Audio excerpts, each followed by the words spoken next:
the 4th, 1970, 4 members of the Ohio National Guard fired into a crowd of Kent State protesters at Kent State University in Kent, Ohio, ultimately killing 4 students while wounding 9 others.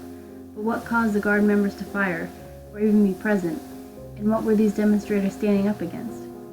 In 1968, President Richard Nixon was elected with the promise to bring an end to the Vietnam War.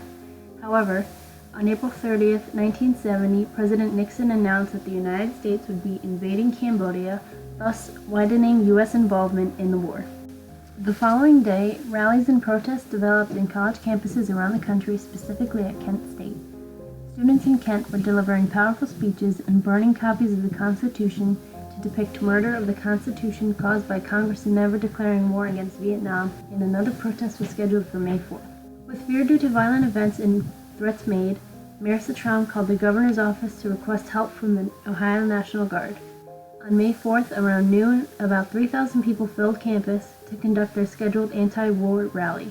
General Canterbury and his men attempted to make peaceful announcements to the demonstrators, telling them that the rally was banned and they needed to disperse. This was met with a lack of attention, and Canterbury then ordered his men to lock and load their weapons and fire tear gas canisters into the crowd.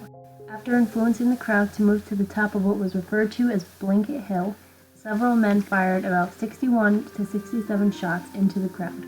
4 of these bullets killed 20-year-old Jeff Miller, who was shot in the mouth, 19-year-old William Schroeder, who was shot in the back, 19-year-old Allison Krause, who was shot in the left side of her body, and 20-year-old Sandy Schuer had a bullet pierce the left side of her neck.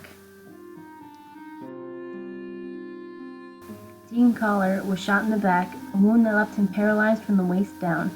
In a personal interview, he stated, quote, "Some people were talking about the isms of the day, communism, capitalism, imperialism, but I didn't know what that had to do with the invasion of Cambodia and when the National Guard was going to get off campus." Unquote.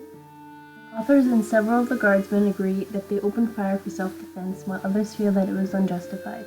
Either way, this event had a long-term effect on the families of those killed and wounded, the school's atmosphere, and the nation as a whole.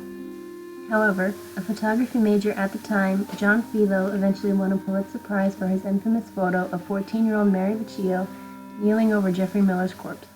In a personal interview from 1994, Vecchio confesses that she was calling for help because she felt as if she could do nothing.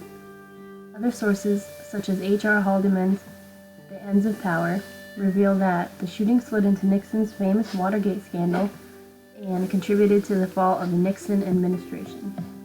It was a turning point in American history for various reasons.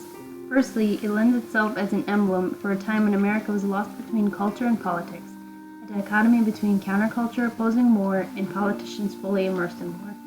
Secondly, and unfortunately, events such as this still occur often, and without remembrance of this important event, society as a whole can never be able to heal from their future wounds.